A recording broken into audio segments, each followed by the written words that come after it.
Hello students. Now I'm going to discuss about a non-uniform flow through open channel. In previous class we have studied about uniform flow through open channel. In uniform flow, the velocity of flowing fluid, the depth of flowing water and pressure of water remain constant. All three parameters should remain constant. If one of them is not constant throughout any cross section over the entire length, then it is said to be non-uniform flow through open channel. हम इस non uniform open channel में specific energy के बारे में discuss करने जा रहे हैं।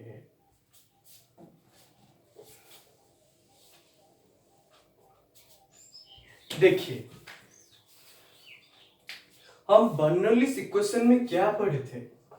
P by rho G plus H plus V square by 2g।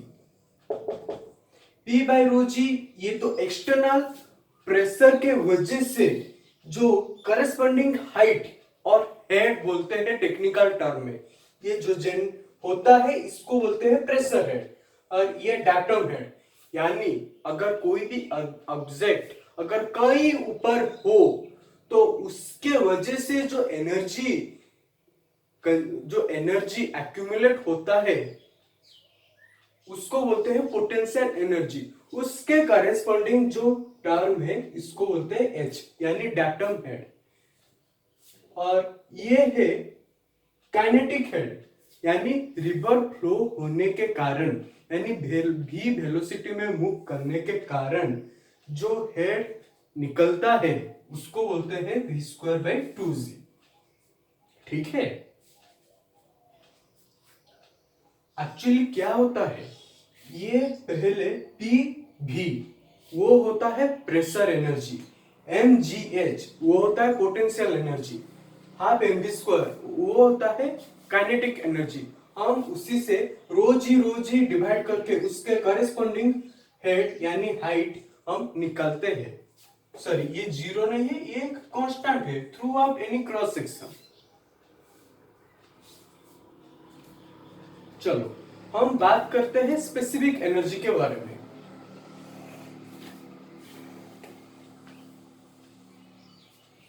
अगर एक ओपन चैनल फ्लो में सपोज मान लो ये एक रिवर बेड है और ये एक सरफेस ऑफ वाटर यानी h depth of water from river bed और ये वाटर सरफेस है, इसलिए इसको मैंने उल्टा ट्रायंगल से इंडिकेट किया है।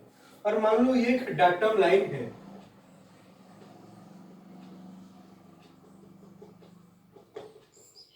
और रिवर बेड से z डिस्टेंस के नीचे है और ये h डिस्टेंस के ऊपर है। ये h डिस्टेंस उस क्रॉस सेक्शन के ऊपर ही रहना चाहिए। देखिए, अभी हमारा इक्वेशन निकलता है h plus z plus b square by 2g equals to specific energy E specific energy ये निकलता है। अगर इस डाटम लाइन को हम रिवर बेड के बराबर कर देते हैं तो z जीरो हो जाएगा, तो यानी यहाँ पे z का टर्म ही नहीं रहेगा, सिंपली ओनली टर्म होगा h plus v square by 2g। यहाँ पे हम प्रेशर हेड को कंसीडर नहीं करते हैं क्योंकि ये ओपन चैनल फ्लो है, ये ओपन चैनल फ्लो है और एटमॉस्फेयर से एक्सपोज है, इसलिए कोई भी एक्सटर्नल फोर्स नहीं डालता है। अगर वो क्लोज्ड फ्लो होता तो हम यहाँ पे कोई प्रेशर के करेस्पॉन्डिंग हेड एडिशन जरूर करते। चलो ठीक है, तो यहाँ पे स्पेसिफिक एनर्जी का डेफिनेशन क्या बना, ये हुआ कि अगर हम इस डाटम लाइन को रिवर बेड के बराबर करके उसके बाद जो टोटल टोटल एनर्जी जो निकलता है और एनर्जी के करस्पॉन्डिंग हेड जो निकलता है, सॉरी, वो जो टोटल एनर्जी निकलता है उससे हम unit weight means density into acceleration due to gravity, ये डिवाइड करने से हम h plus v square by 2g equals to specific energy पाते हैं। तो स्पेसिफिक एनर्जी का डेफिनेशन ये बनता है कि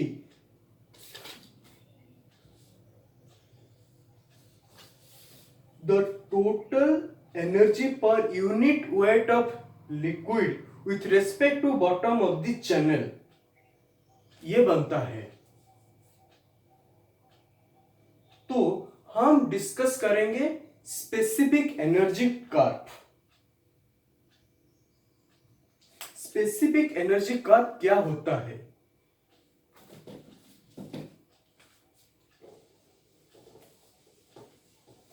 स्पेसिफिक एनर्जी कर्व को उसके हेड के करेस्पॉन्डेंस हम अगर उस एक ग्राफ में रिप्रेजेंट करते हैं तो हम उससे स्पेसिफिक एनर्जी कर्व कहते हैं।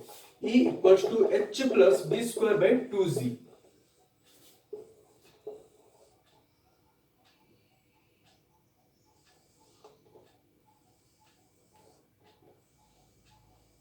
चलो इसका हम डेरिवेशन निकालते हैं। यहाँ पे कुछ चेंजेस लाना पड़ेगा।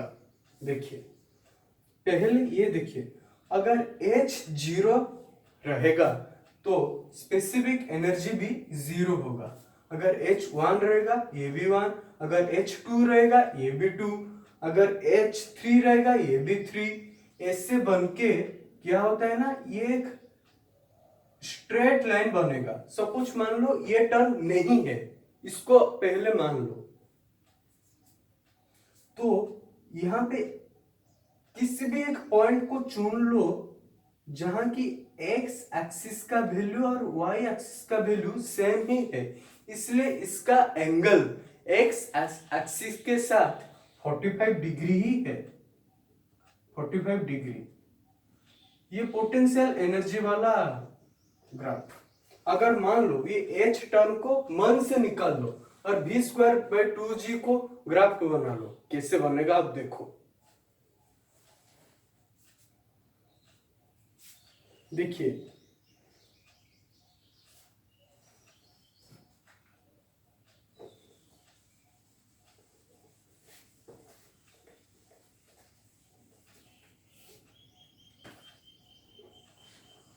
सॉरी,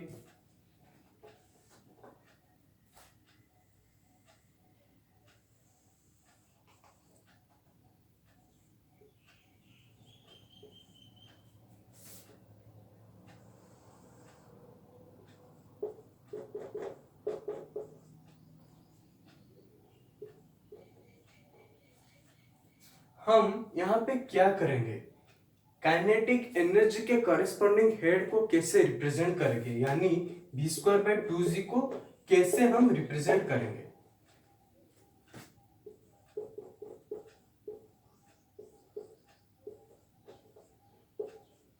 आप सभी ये जानते होंगे कि v equals to q by a, यानी q by b into h। v equal to q by b into h, ठीक है। तो आप ये भी जानते हो कि capital Q by b equals to small q।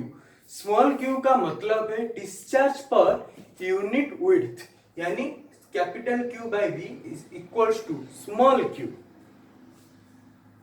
v equal to small q by h। तो हमारा अभी इक्वेशन ये आएगा v स्क्वायर बाई 2g, इसका वैल्यू ये आएगा कि q square by 2g h square. यानी आप यहां पे देखिए ये h स्क्वायर नीचे रह रहा है, तो ये टर्म काइनेटिक है h स्क्वायर, मानी इसका मतलब ये है कि h का डबल पावर से वो इनवर्सली प्रोपोर्शनल है, इसलिए इसका ग्राफ पैराबोलिकली आएगा ऐसे। अगर इस टर्म को हम मन से हटा दे तो ये टर्म निकलता है kinetic energy equals to Q square by 2g h square. हम इस दोनों ग्राफ को कंबाइन करके एक और नया ग्राफ बनाएंगे। वो क्या है देख ले।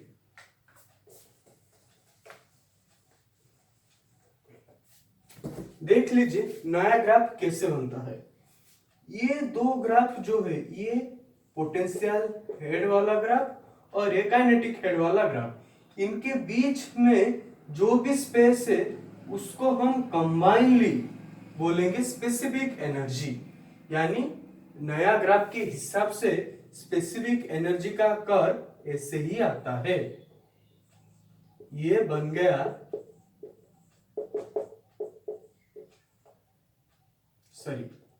H plus q square 2g h square, यह ग्राफ बन गया। तो हम अभी हमारा काम यह है कि हम स्पेसिफिक एनर्जी कहाँ मिनिमम होता है, हम अभी ढूंढेंगे कि स्पेसिफिक एनर्जी कहाँ मिनिमम होता है, कौन से वेलोसिटी में मिनिमम होता है और उस मिनिमम एनर्जी का वैल्यू कितना होता है। ये तीन चीज हमें एग्जाम में क्वेश्चन पूछेगा।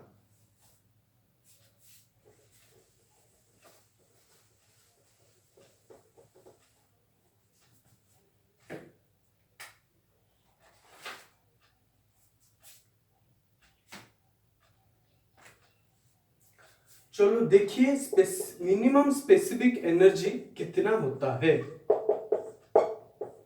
पहले इसको फाइंड आउट करने के लिए हम ये फाइंड आउट करना जरूरी है कि किस डेप्थ पे वो मिनिमम है और किस वेलोसिटी में वो मिनिमम है।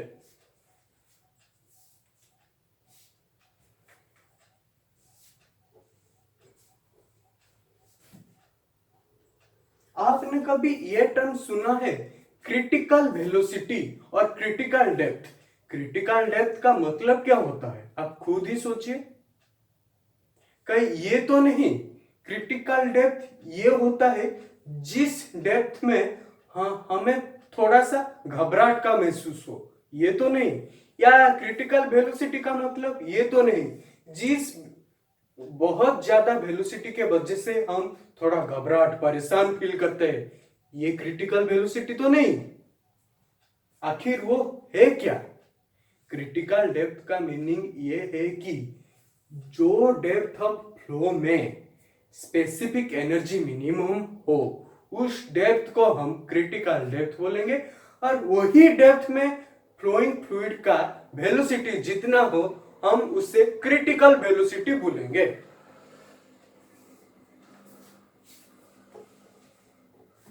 पहले ये देख लीजिए क्रिटिकल डेप्थ कैसे निकलता है।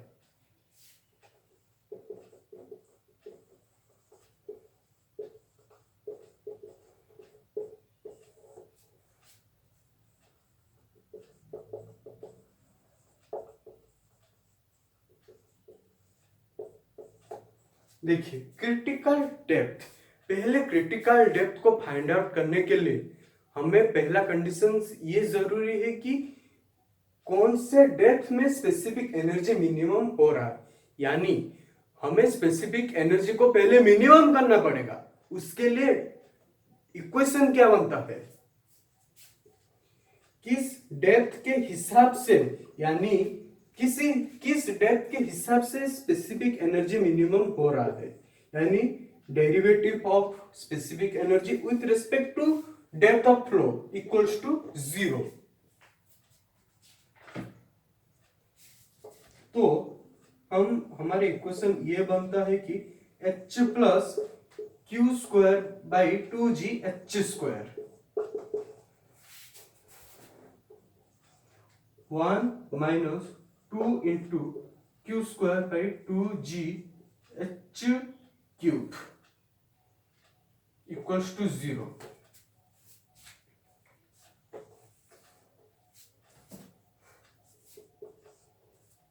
One equals to 2 q square, sorry 2 तो कैंसिल हो जाता है इसलिए q square by g h cube.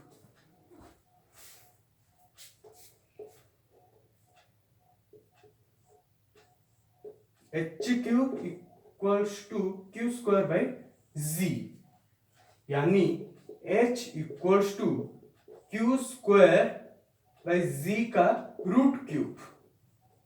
अगर आपको पूछा जाए तो क्रिटिकल डेप्थ का वैल्यू कितना होता है, तो आप यही बोलेंगे कि क्यू स्क्वायर बाई जी का रूट क्यूब।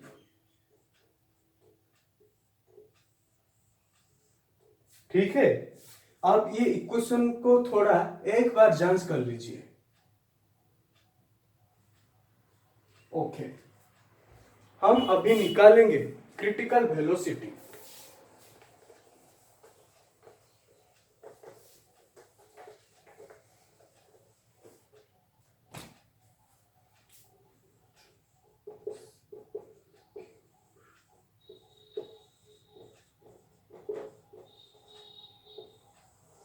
क्रिटिकल वेलोसिटी क्या है? जिस क्रिटिकल डेप्थ के करेस्पॉन्डिंग जो वेलोसिटी निकलता है उसको हम क्रिटिकल वेलोसिटी बोलते हैं।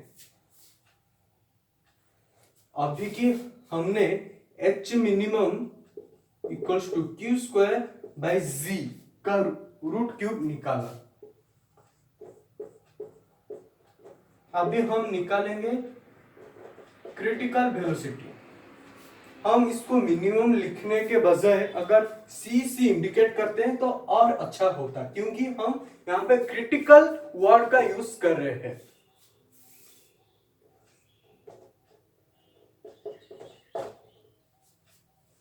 तो वेलोसिटी क्या होता है? कैपिटल क्यू बाई ए, यानी capital q by b into h, यानी यहां पे क्यू बाई एच।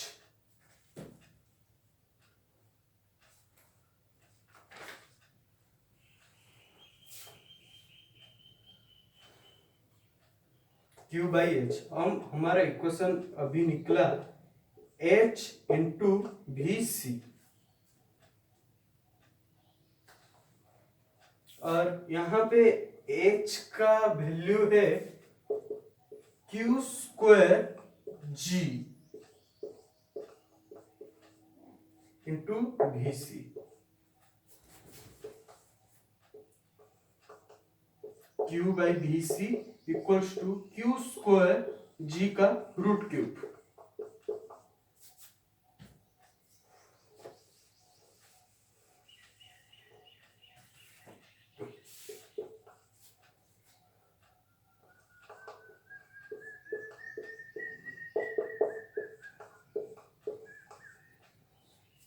ये स्टेप समझ में आया? अब हम अभी क्यू स्क्वायर क्यूब को क्यू से डिवाइड करते हैं। V C q equals to g into Q.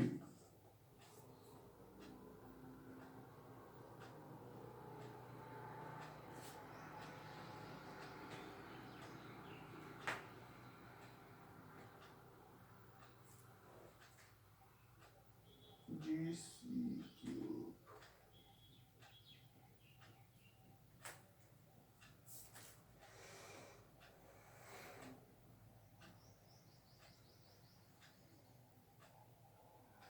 तो देखिए Q Q क्या होता था? Q equals to capital Q by B, यानी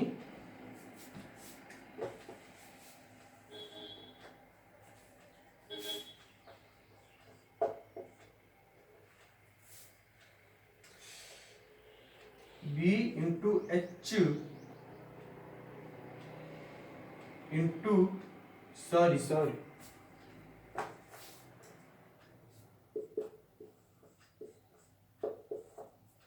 B इंटू एच, या ये जो क्रॉस सेक्शनल एरिया का फॉर्मूला है B into h, a b c by b cancels, अब बना b c square by g into h. अभी फॉर्मूला आया VC equals to root over of G into HC। ये आपको याद रखना है। क्रिटिकल वेलोसिटी का फॉर्मूला है VC equal to G into HC का रूट ओवर। हम अभी निकालेंगे 2GH², ये फॉर्मूला आता है।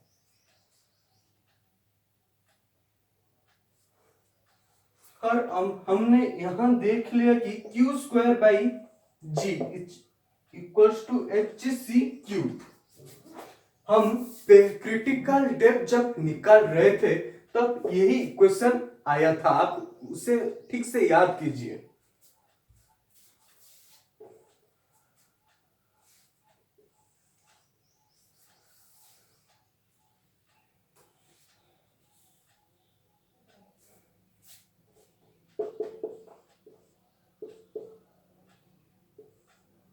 HC³ टू HC², तो क्या बनता है 3HC/2।